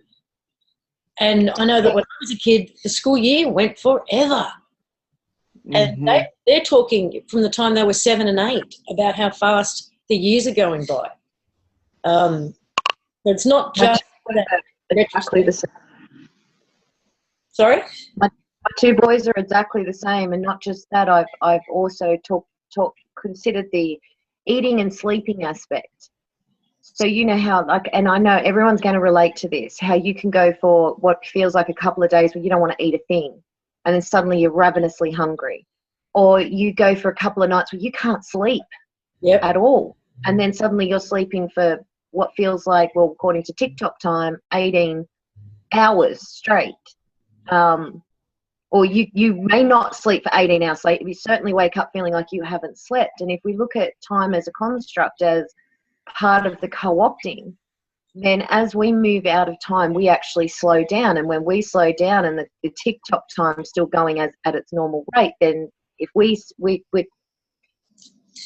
when we're not wanting to eat, could be the periods of time which would normally be would have been between breakfast and lunch. But now it's breakfast and lunch is taking 2 days for us personally. So the TikTok time of the construct is still going at its normal pace, but we're slowing down because we're moving out of it. We're not buying into the whole time. We're seeing it for what it is. When David pointed out, just see it for what it is. Look at it, because once you begin to just see it, you move away from it. You go, oh, okay. And when we're moving into no time for us is slowing down, but TikTok time's speeding up. So even my children, like yesterday afternoon, they'd normally come home a couple of years ago. You couldn't get them off the computer. They were both passed out yesterday for hours. They came home and they're crashing. They're talking about, number one, how time is just, where the hell is it going? But at the same time, they're also talking about the density. They're talking about their appetites are weird. And they're all feeling something changing. And that's not something we're talking teen boys here. They don't do that, okay? They don't care about this sort of stuff normally. They're just doing their thing. So something is definitely shifting. Like, for the past several weeks, I've learned that I function better at night. Like, I'm more awake at night than I'm in the day. I'll be so tired, but at night, like, I function better. Like, I don't know how, I don't know why, but I function better being up all night. Like, I don't know, is it about something about the sun, or I don't know, but I function better. Like, mentally, I'm more clear, I'm more...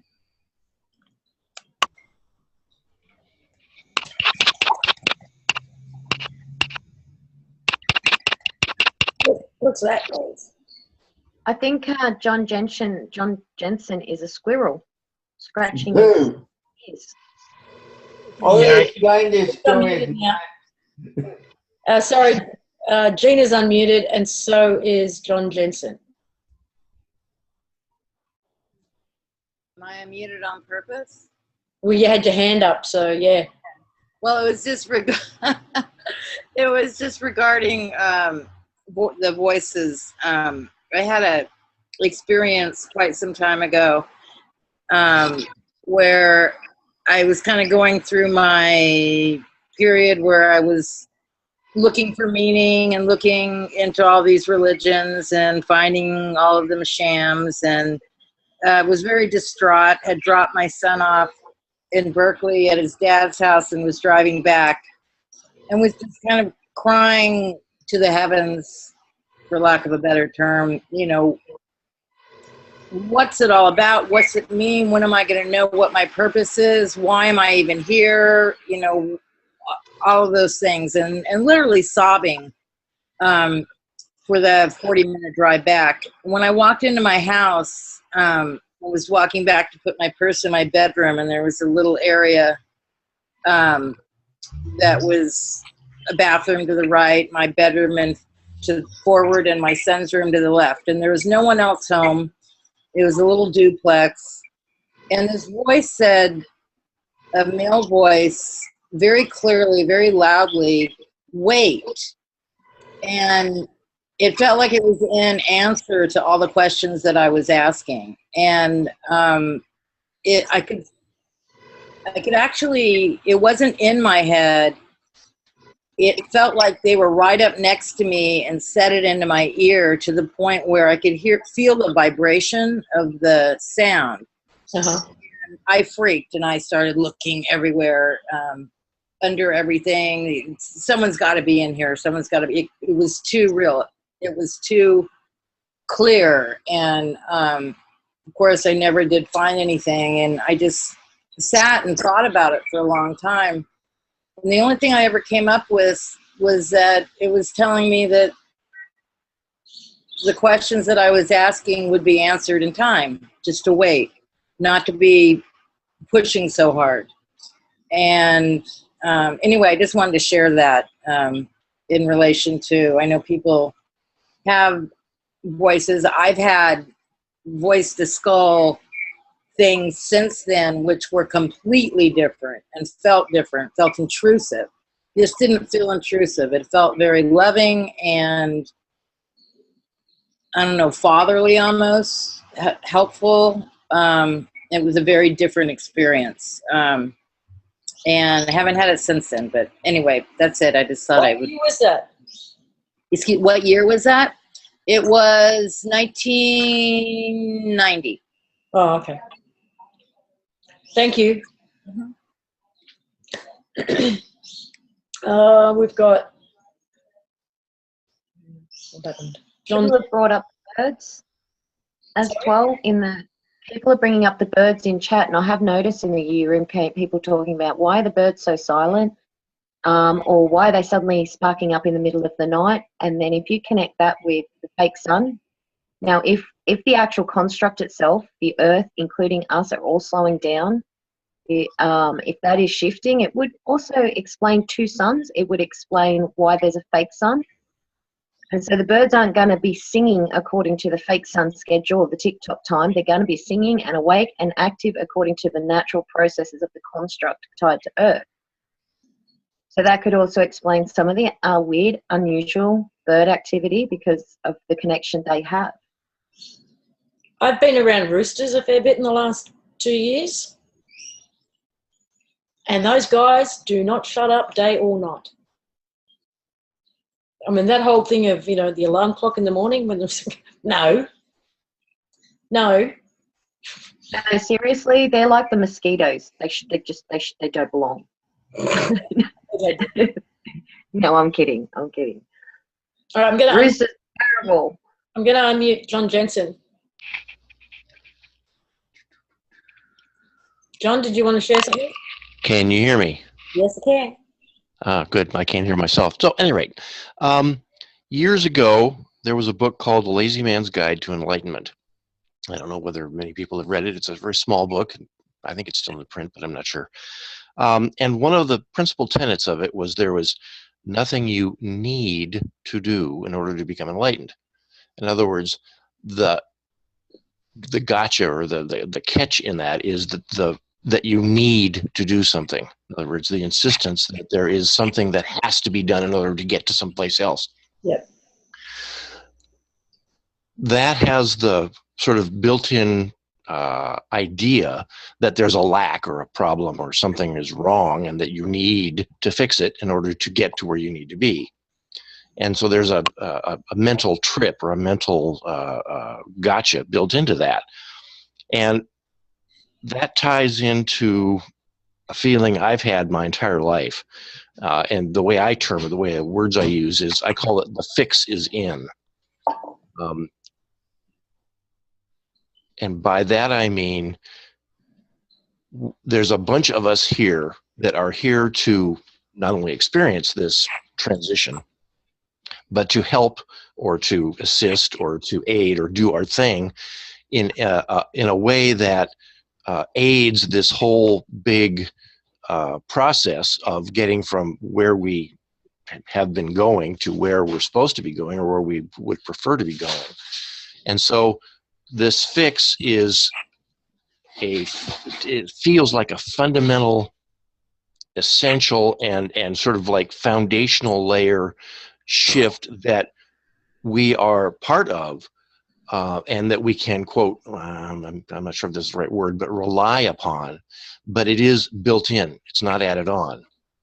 And so this need that we have to do something is part of the trap that there is something to fix. And by that I mean, if we're true to our nature, if we do what we are and be and all of that sort of stuff, the composite of all of us that are actively, and some people not even actively, just sort of in the background doing what we do, this will lead us or head us in the direction that we're going. I mean, obviously we're seeing changes, we're seeing improvements, we're seeing, the old stuff fall apart, to be replaced hopefully by our creative endeavors, but sort of steered, or not steered or guided, but along the lines of what's in our hearts, what's in and of us, so that we can undo all of this fuckedness, basically. And that's why we're here, is to aid and assist in bringing about the fixes in. In other words, these words are our participation based on what and who we are, not based on, well, this person said this and this person said that, and we're supposed to do this over there, and all these other opinions. It's not just distraction, but it's misdirection. Every individual will do what they need to do based on what and who they are, and the composite is what the fix is. We're heading in that direction, and it doesn't seem like any one of us can missteer it or pull it off track or whatever, but it's the composite collective emphasis and desire, the emotional content, the need for the need for having to go out and twiddle with the knobs. It's by your mere presence that you are twiddling with the proper knobs, maybe even unconsciously or whatever, in the background during sleep. All of those factors enter into it. But the idea is that we don't have to. We will, because it's part of what we do. But the compulsion to have to, the need to, I think, is part of the trip, part of the what's getting in our way. It's like when people get so wound up with a construct or an idea, or this is wrong, we got to fix this. They get that mind thing going, and they just get all wound up, and it's away from the natural flow of things.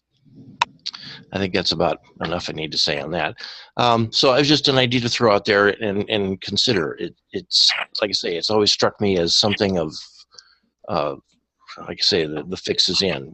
We do what we do because it's what and who we are, and we don't have to fix things. They will be fixed. They will happen as a natural consequence of what who we are. It's There is maybe a sense. subtle, but There is a sense, and I know exactly what you're saying because I've seen it play out with myself. So there's not this desire to do something for the sake of doing something. It's simply doing what I feel pulled to or called to, and that's it. And there's this sense of almost walking a path I've already laid for myself. I just have to turn up. I just have to keep putting one foot in front of the other and walk the path that I've already laid out. And when it gets to a point where there is something for me specifically to do, I feel that and I do it. But doing something for the sake of doing it, or doing something because my mind is saying that there's this problem over there that needs to be fixed, I can't. If I'm not feeling that pull to participate or be involved or anything, then I don't force it. There's even those moments that of where you know you're doing something. You don't know that you're doing it. You're not aware of what you're doing. You may understand later after it's done. You might get an upload of, oh, so that's what I was doing. But you weren't consciously aware of what you were doing at the time until later. And sometimes you never are aware. That information's never revealed. And then we have the alternative of, right, that's it. We've got to save these animals. We've got to do this. We've got to do that. We've got to pray a certain way. We've got to sit a certain way. We've got to look at the sun a certain way. It's this program. And I think that's what John's talking about, that program of feeling like you've got to do it and take control of it, when we're pointing to being fluid and being in the moment and going, and sometimes not follow the promptings. Yeah, and sometimes you do have to be consciously aware and actively involved in something. But that's fluid. It's not the same thing. Some people dedicate their entire lives to one particular thing and never shift from it, and they end up miserable and breaking down and having all sorts of problems later in life, and sometimes it's only a month or two and they're breaking down and going, it really is something about being fluid. It is something innate within us that we are knowing without knowing. And there's also the aspect of, there is technology that hacks us and can read our thoughts and do all of that sort of stuff. So a lot of the doings that have happened that we are not aware of have to happen that way, because it's no information for us. If there's no information in us what we're doing, then there's no information for those controllers and those mechanisms and control mechanisms in place. So it is all, but innately we do know it. We get that sense, and I think that's what John's pointing to.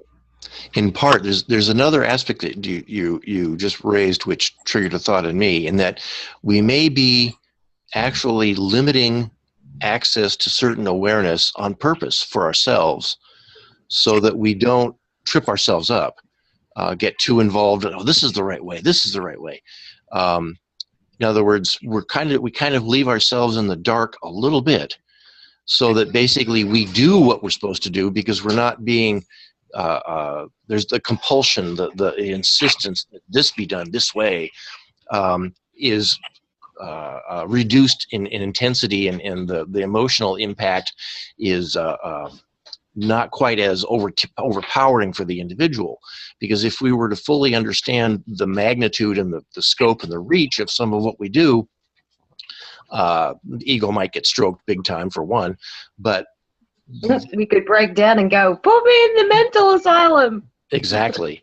And on top of that, there's the aspect that sometimes it's better that we don't know, because there is so much information, so much detail, so much interaction between us, that it would potentially be overpowering, and it would disable us. It would keep us from being able to, well, is this the right way, or is this the right way? I mean, my heart says go there, but when I went there before, it was this, and so maybe I should, modify. So you get all these questions, all of this background chatter going on.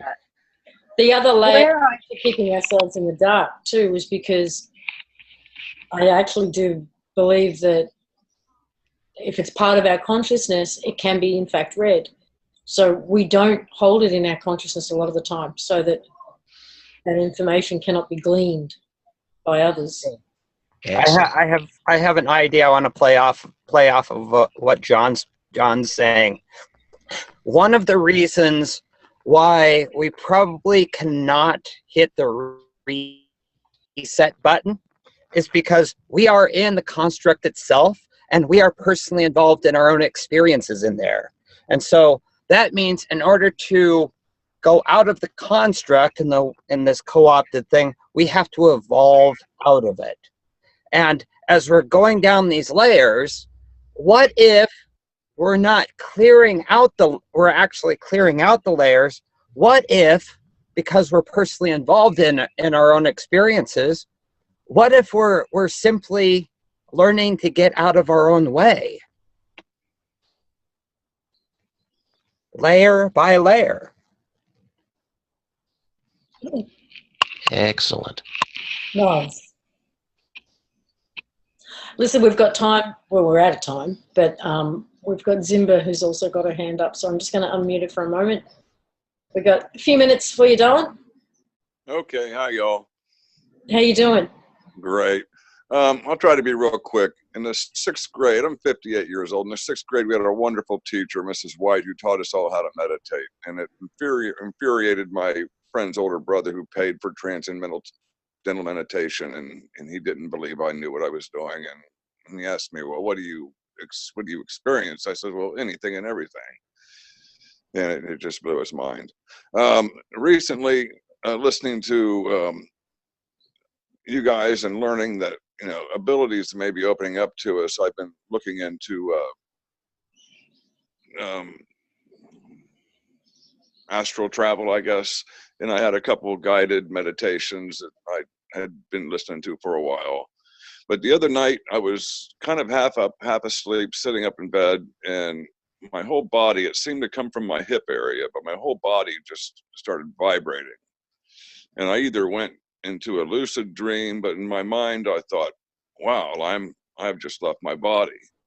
And I thought, well, I'm going to go check in on a friend of mine, and I have no idea where he lives in an outskirt town, but I did come up with an image of somebody standing and could describe his clothing, but I don't know if I was lucid dreaming or if that was astral projection, or this is all so new to me, and that was just such a new and exciting experience. But I just really would like to get some opinions of what I might have experienced. Thank you, guys. Well, the first thing I would have done is ring your friend and see if there was where he was at the time you were doing it, and what was he wearing, and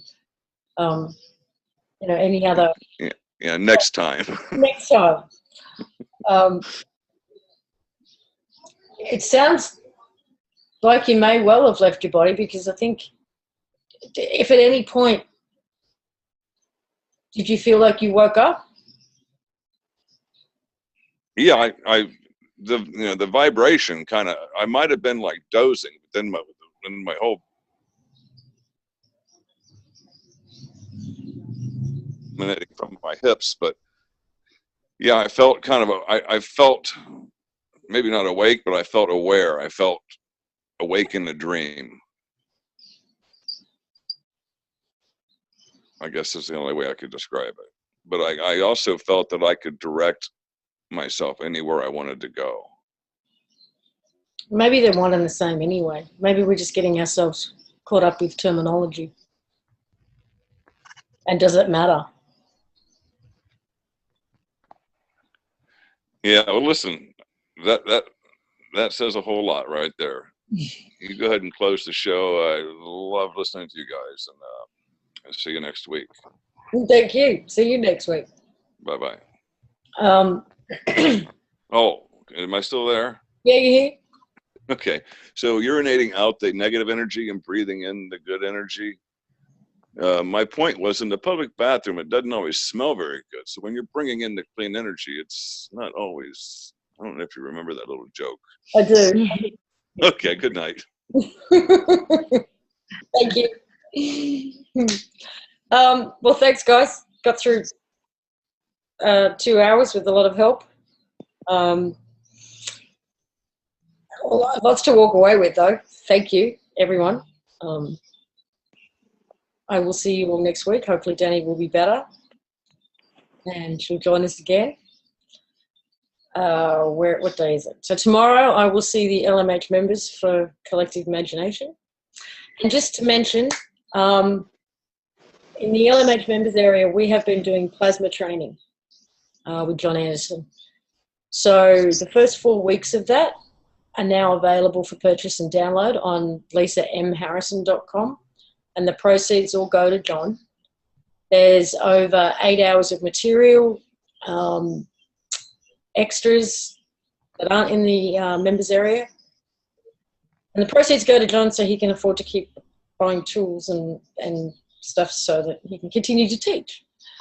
So if you're interested in learning any of the plasma tech, those first 4 episodes go over nanocoating, creating GANs, and making your own healing pen.